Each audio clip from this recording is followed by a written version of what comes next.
হামলা করে ওরা দখলে আছে। আমি হতদরিদ্র এবং ভূমিহীন গণমাধ্যম কর্মী আনিচুর রহমান। এই ভিডিওতে যে গড়টি আপনাকে দেখানোর আমি চেষ্টা করতেছি, এটা আমার বসতবাড়ি। একটি গণমাধ্যম কর্মীর বসতবাড়ি বললে কেউ বিশ্বাসই করবে না।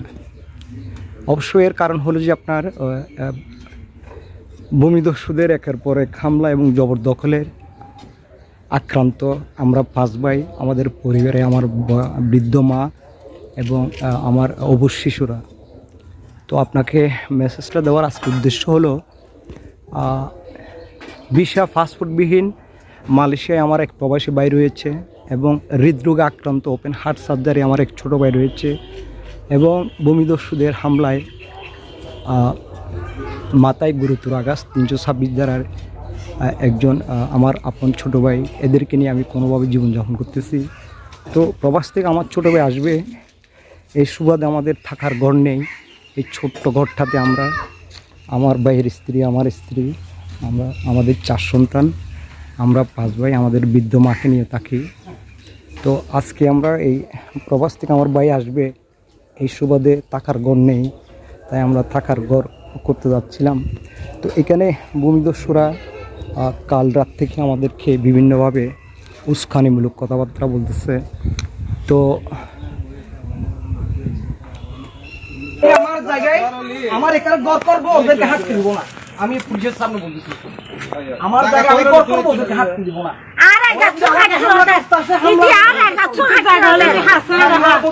আমাদের বাজারে এটা গেলে আমরা 2018 সাল থেকে আমরা হরানি পুরো এলাকায় দেখেন, ওদের নামে পুরো এলাকা দেখেন, আওয়ামী লীগ আমাদের তখন অবস্থা নারাজ জায়গা দখল করে ভূমিদস্যু হবে বাংলাদেশ 2019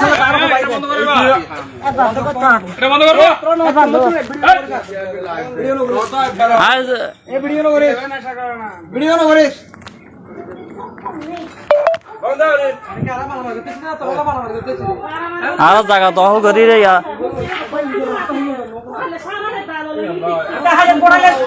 তারেক রহমান এমপি, প্রধানমন্ত্রী তারেক রহমান অনুরোধ, বাসখালী এমপি জহির ইসলামকে অনুরোধ, আমরা অনেকদিন ধরে হয়রানি আওয়ামী লীগ ফেসিবাদ সরকার থাকা অবস্থায়, এই আওয়ামী লীগ ক্ষমতা থাকা অবস্থায় এই বিষয় সদস্য মেম্বার চেয়ারম্যান থাকা অবস্থায় আমাদের জায়গা দখল করছে। দেখেন আপনারা সবাই লাইভ ভিডিও দেখেন। এখন পুলিশ নিয়ে আসছে, পুলিশ আমাদেরকে বাধা দিচ্ছে, আমাদের ওই ঘর করছে, এখানে দেখেন ঘর করতেছে, এখন বাধা দিচ্ছে সবাই।